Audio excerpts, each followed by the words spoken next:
listed online for 30,000. I get in now the price and shot up to 45,000. I don't feel like doing this with you. I do not feel like doing this with you. Give me the car for the price that you have listed online. Welcome to Soft Life, Hard Truths, where lifestyle dreams meet bank account realities. I'm your host, Tegan J. Come on in. I want you to stay. How are you doing today? How has your week been? Good, bad? How we feeling? Let me know. How has your week been? I'm hoping it was good. And if it's not good, I hope it gets better. It is going to get better. Okay? I'm speaking that it is going to get better. So hang in there. My week has been okay. Um, I have nothing to complain about. I will not complain. Um, yeah, we're pushing through. We're pushing through, guys. So happy to be here with you today on this good Wednesday. So let's just hop right on in, okay? First topic. My God, today. Um, Let me start off by saying that here on Soft Life Hard Truths, we respect all beliefs, all religions, okay? We respect what everyone chooses to believe in. That is just the character of us, right? No judgment, no bashing, no making fun of, none of that. It is all mere respect, okay? So, have to give that caveat. So, let's dive in. I'm pretty sure you guys are full and well aware of this whole thing going around where the rapture was supposed to happen this week, um, if not yesterday, today. And so, for those of you who don't know, the rapture is when God is supposed to come back for his chosen people, his anointed people. Not everyone is supposed to go in the rapture, only those who have been living their life according to his word, right? And also, the Bible says that no man knows the day nor the hour of when this will happen. Well, apparently there was some prophet. I don't know if it was his name. I don't know the prophet's name, but some popular prophet. Um, I don't know if he prayed, fasted, or had a vision or whatever that the rapture was going to happen on this particular date. So that was either yesterday or today. And word just spread like wildfire. And you have people all over saying that they were getting visions, they were having dreams. Some of them were saying that their children started talking in Hebrew and that they knew in their heart of hearts that the rapture was coming as well and that it was going to be on the day that the prophet stated that it would be. And so, hey, people, you're free to believe what you want to believe. It's your prerogative. But one thing that I found interesting with this was the decisions a lot of people who wholeheartedly 100% believe that the rapture was happening.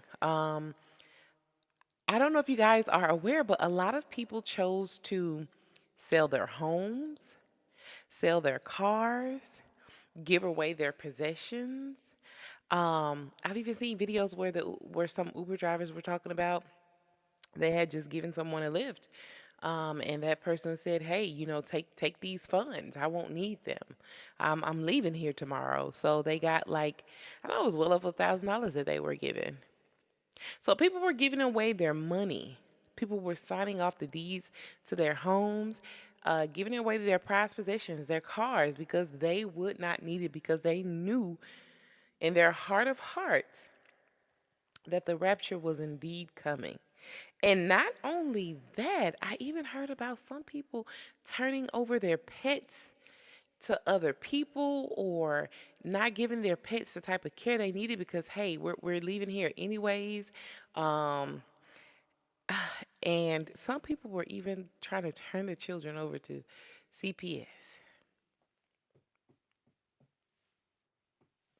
Yeah.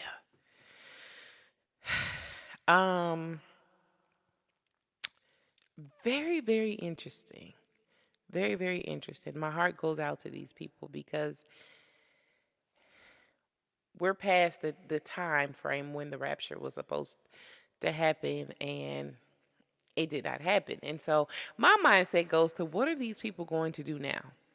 Now that you have given your home away, now that you have given your car away, now that you have given all of your money away, your prized possessions, you let your cat or dog just be over in the corner sick. You've contacted CPS about your children. What are they going to do now that they are still here and they have to accept reality that, hey, the rapture did not come. I am still here. I still have to go through life. What does that look like for them? My heart goes out to those people because they truly believe that the rapture was happening. Um, and if I can give my 2 cents, this is what I believe is going on. And this is just Teigen's perspective, right? I believe a lot of people out here are hurting. I believe that life is really hard right here. I don't have to believe, I know. Life is really hard right now. Really hard with the state of our economy, with a lot of initiatives and laws and regulations being rolled back, people's rights being stripped away. Um, it's a lot of stress. Inflation, the cost of living, the loss of jobs. People are hurting. People are hurting. And I feel like a lot of people are looking to be saved. They're looking for that savior. In this life, people need something to believe in. They need something to hold on to. When there aren't any answers, they need to find solace in something. And that something, tends to need to be greater than them because they don't have the understanding. They don't have the knowing. So it is, I have to put my faith in something. And so there you have religion, right? I believe a lot of people are hurting and they are wanting relief. They're wanting relief. They are looking for that savior. They're looking for the savior to come and rescue them from all of this pain, all of this hurt, all this disappointment, all of this depression. Like the load gets really heavy to carry, and I think a lot of people are just needing some type of relief. And this is where this leaves us. I know a lot of people have been talking about spiritual psychosis, and I do believe that that is a thing. I do, and sometimes it could be, not sometimes, but if you're reaching a point of that, it is unhealthy. It is very unhealthy. My heart goes out to those people, um, man, because it is going to be a hard reality to face. That hey, I still have to be here. I still am here to live this life, and now things have just gotten even harder for me. And if there are people out there who have intentionally led people astray, you knowing that, hey, uh, the rapture not going to be this date, but I'm just going to tell people you're willing people in. You're wrong. You're wrong, and you need to be held accountable for that. All these people that you have led astray, you need to be held accountable. Whoever you are, there are multiple people that were out here doing that. But yeah, y'all, this was just really, really interesting. I believe that the economy is doing a number on us. Um, I think a lot of us are at capacity with what we can take. Like it's just beginning to be too much, and people are looking for relief. But let me know, y'all. Were y'all rapture ready? Were you one of the people that believed that the rapture was happening? Were you preparing? If so, how so? What did that look like for you? Did you give away any of your possessions? Did you give away any of your money? How are you feeling now that you're still here? Do you still believe that the rapture is still coming? Maybe just not today, maybe tomorrow, later in the week. Where are you with it? Let me know. This is a judgment free zone. Let me know. Let Tegan know. All right, next topic. If you are on social media, you have definitely seen these people, these type of videos. Mukbangers. Okay? So first, I wanted to be able to give a clear definition of what a mukbanger is. Okay? So I went online, did a little research. So let's listen in.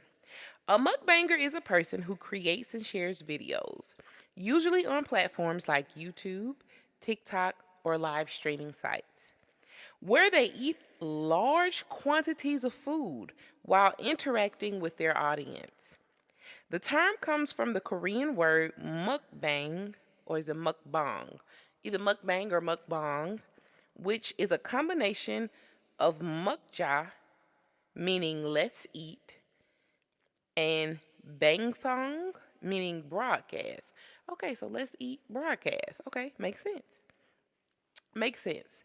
So we've all seen these people with their videos eating their food. Some people eat, reasonable amounts of food. Some people go all out and it's extravagant. Some people eat in a clean manner, others don't. Have you guys ever watched the mukbang videos? How do you feel about them? So let's talk about the money portion of that, right?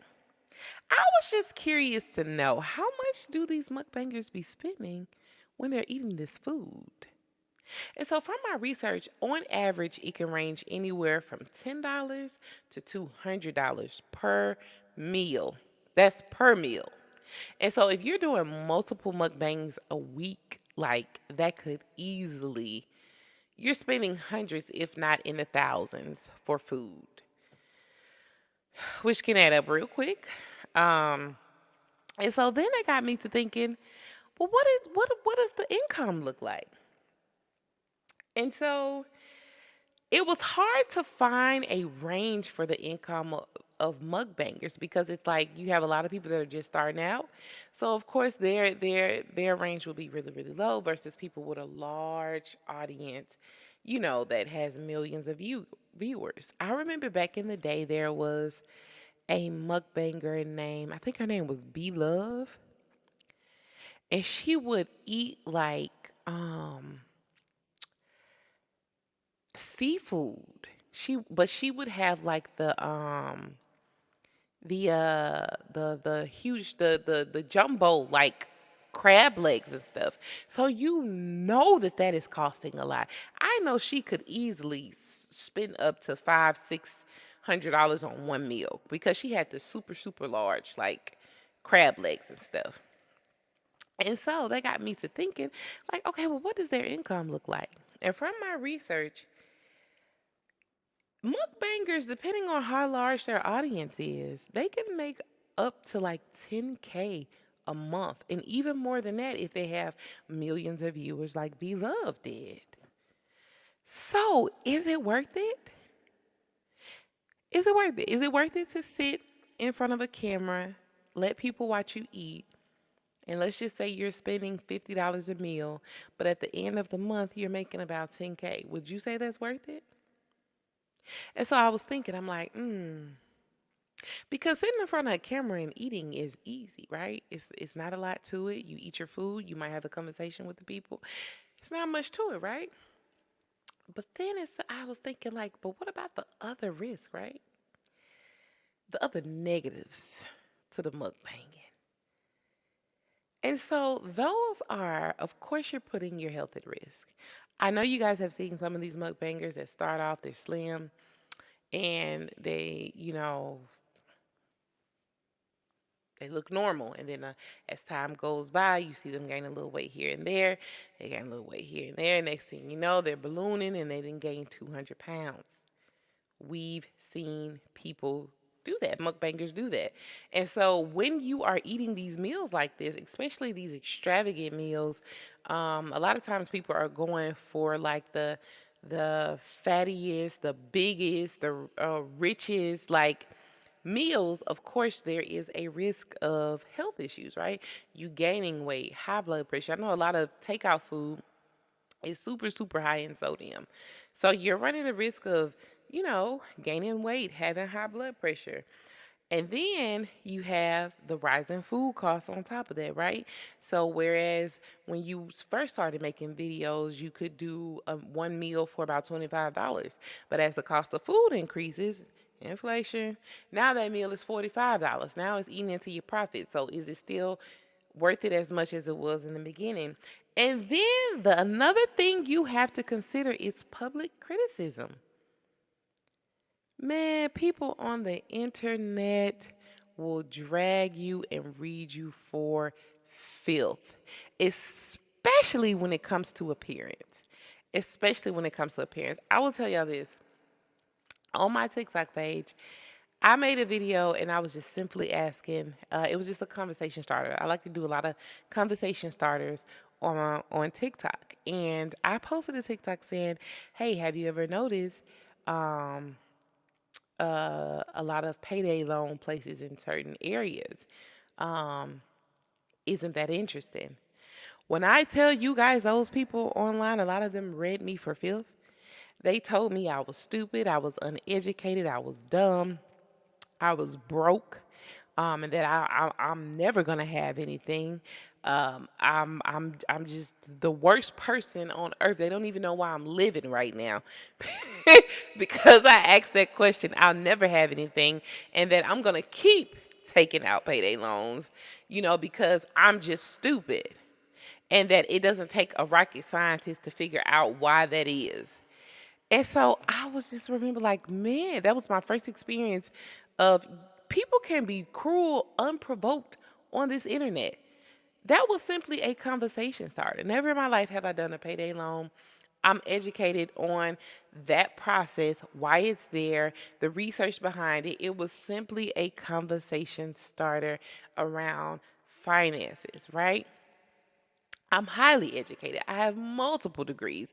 It it is absolutely insane. And then it was even, and on top of it, it was layered with racism. You people, you people, you people. Jesus Christ. I say that to say, if people will say that about a video where I'm just simply asking a question, man, they will eat you alive when it comes to your appearance. Like, people get behind a keyboard and they get real gangster. They have all of all of the audacity to really go in and light into people, knowing that they would never say that to them face to face, or knowing that they'll be somewhere crying in the corner if someone said to them what they are saying to that person. So when you are a mukbanger, you are putting yourself at risk of that type of criticism. And yes, anybody that comes before the internet, you're putting yourself at risk because people are going to talk about you no matter what. But that increases significantly when people see you eating. It's just something about it. So you gotta weigh the pros and cons of it. You gotta weigh the pros and cons. All right, last topic. Have you guys heard about, which I'm sure you have, about the car market crashing, especially the dealing with the trucks? All I'm hearing about, dealerships are closing. Dealerships are closing. Car manufacturers are pulling out of the U.S. They're pulling out of the U.S. And that we have so many cars on the lot. So many cars. Nobody's buying cars. Cars been sitting for over a year now. Blah blah blah blah blah. Have you guys heard about it? So let's get into it, right?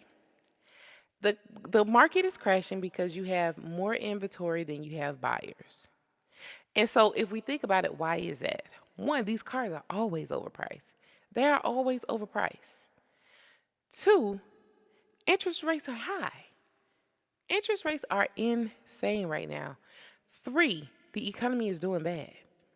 People don't have excess uh spending monies. Like they don't have a lot of extra money just laying around to spend, to splurge. And then another thing, people, you get to a point where you get tired of going to a dealership and trying to haggle for the price. You have the car listed online for 30,000. I get in, now the price has shot up to 45,000. I don't feel like doing this with you. I do not feel like doing this with you.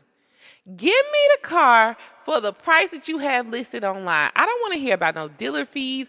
I'll give you Texas title and all of that, but I don't want to hear about no dealer fees. I don't want to hear about no extra toppings on the car, like features on the car. I don't want to hear about all that. If you got it listed for 30,000 on the website, I want it for 30,000. And anything above that, I give you a couple of extra dollars for the taxes and the title. Other than that, miss me with what you talking about. People get tired of haggling with these car dealerships. Like, they kill me with that. And don't be a woman going into the dealership. Oh my God, they would try to eat you alive. People are tired of that. That is contributing to it too. You're misleading. You got it listed for one price online. I get in. Oh, we can give it to you for 54,000. No, you got it listed for 30. Give it here or I'm gone. So frustrated. When I bought my last car, I did not even have time to play the radio with these people. You got this car listed for this price. I want it for this price. I had to go through multiple car salesmen because I'm not playing with you. Either you're going to give me the car for the price I want or I'm going to another dealership. Long story short, I got the car for the price I want, but man, it took so much to go through that. People are tired of that. Goodness.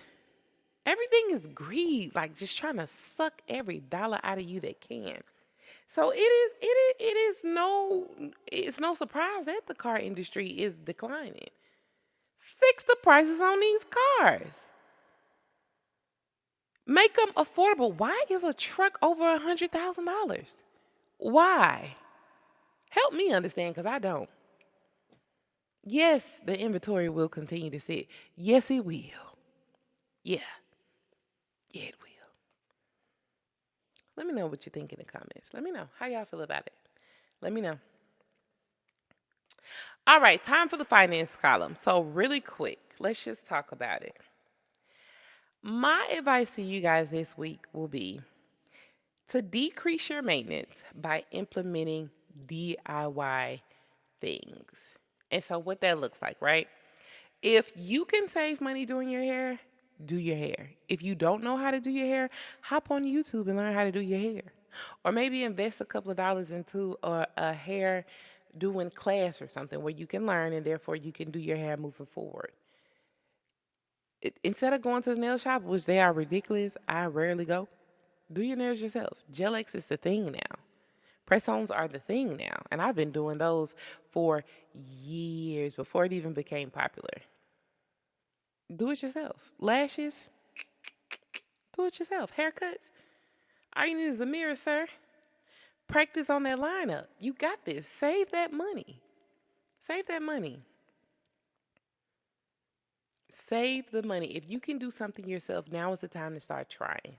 Now is the time to try these things so that you can help save a dollar or two. I can't tell you guys how much money I save by doing a lot of my own maintenance. I do my own lashes, I do my own nails.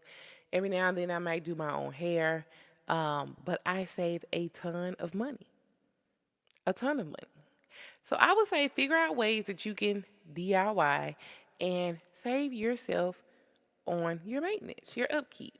You can use that money elsewhere. So, like with me, I'll be quick to buy a bag I want because, hey, I'm not spending $200 on my nails. I do my own nails. So if I want to spend a couple $100 on a bag, I haven't been to a salon, a nail salon in a while. Like, hey, yeah, that's nothing. I can treat myself to that because I'm cutting costs other places. So consider that.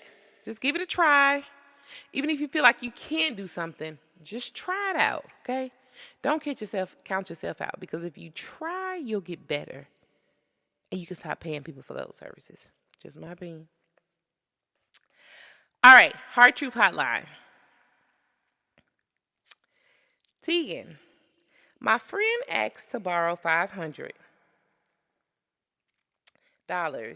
to cover rent, and I helped her out. A week later, I see her on Instagram in Tulum, mm, living it up with cocktails and beach pics. She hasn't mentioned paying me back once. Do I call her out and risk the friendship or just charge it to the game and learn my lesson? Okay. Well, my friend, um, one, my motto is never lend out money that you need back. You got to have it back. Do you need the money back? Will it hurt you if you do not receive the $500 back?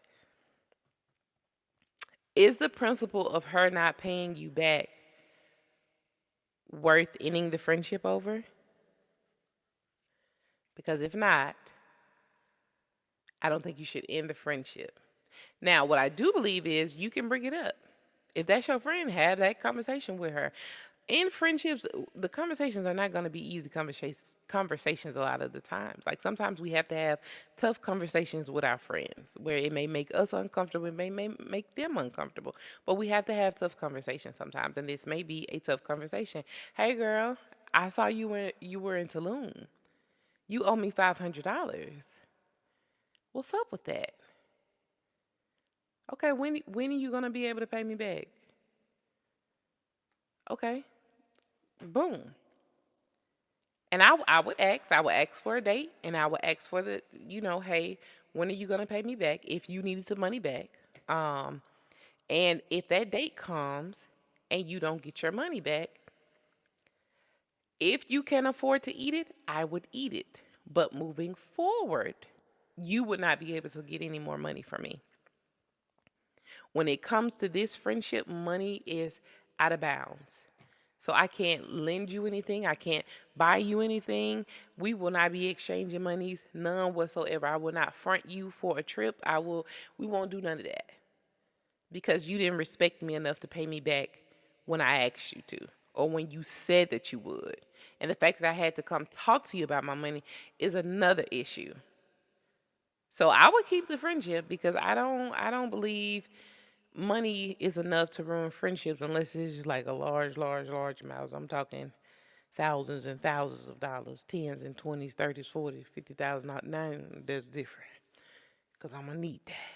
But if it's the $500, if you can do without it, just bring it up in conversation, pull her to the side, let her know how you feel, ask her for a date when she can pay you back. Um, and then even after that, if she does pay the money back, maybe that's just the boundary you implement in this friendship. I will not be loaning you any more money. I didn't like how you handled me the first time. I won't loan you any money. And if you guys are truly friends, she'll understand, pay you back, and y'all will move on. Y'all will move on. But me personally, I operate different. I operate totally different, but I get we're two different people. My suggestion to you will be to reach out to her to talk about the money. I wouldn't advise you to end the friendship. Me personally, if I lend friends money, I'm not gonna bring it up. If you said you was gonna pay it back. But if you don't pay it back, I'm not gonna reach out to you about paying me the money back. I'm never gonna lend money that I cannot afford to go without. Now after that, if you don't pay it back and you ask me for some money again, I don't know. I might lend it, I might not. It just depends. It depends on how much we talking. We talking 50 to 50, $60. Huh. We talking thousands on thousands. Pay me back on that. So yeah, but let me do that. Let me know how it goes. Hopefully your friend respects you enough to pay the money back.